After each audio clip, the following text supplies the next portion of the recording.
3S 40 ampere একটি ভালো মানের BMS মডিউল। এইটা 3S 40 ampere short circuit protect করবে না, তবে ভালো মানের একটি মডিউল। এটা আমরা অন্যভাবে পাওয়ার দেব। এটাতে আপনার চার্জ হওয়ার জন্য প্লাস মাইনাস লেখাই আছে, সেইভাবে আমরা কানেক্ট করে নিলাম।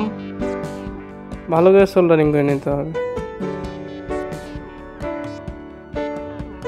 সোল্ডারিং করে নিলাম। এবারে ব্যাটারিগুলো আমরা অন্যভাবে কানেক্ট করব। যেখানে দেখতে পাচ্ছেন 0 ভোল্ট, 0 ভোল্টে আমরা প্রথম ব্যাটারিটার মাইনাস লাগাবো, আর যেখানে 4.2 ভোল্ট সেখানে ওই ব্যাটারিটারই প্লাস লাগাবো, আর হচ্ছে দ্বিতীয় ব্যাটারিটার -4 ভোল্টের ওপর লাগাবো, আর প্লাস লাগাবো 7.2 ভোল্ট বা 8 ভোল্ট যেখানে লেখা থাকে ওখানে, বা লেখা থাকতে পারে ব্যাটারি 1। আবার এখানেই লাগাবো আমরা তৃতীয় ব্যাটারির মাইনাস, আর প্লাস লাগাবো 12 ভোল্টের জায়গায়।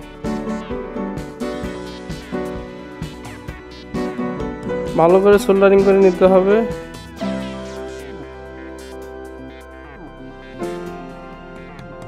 দেখতে পাচ্ছেন আমরা এটা সহজ পদ্ধতিতে লাগালাম।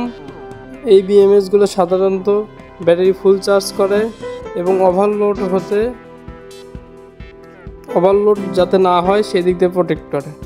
আর এই BMS গুলো দিয়ে আপনি মোটর বা ভালো মানের ভালো পাওয়ারফুল কিছু চালাতে পারবেন না, এগুলো শর্ট সার্কিট প্রোটেক্ট না।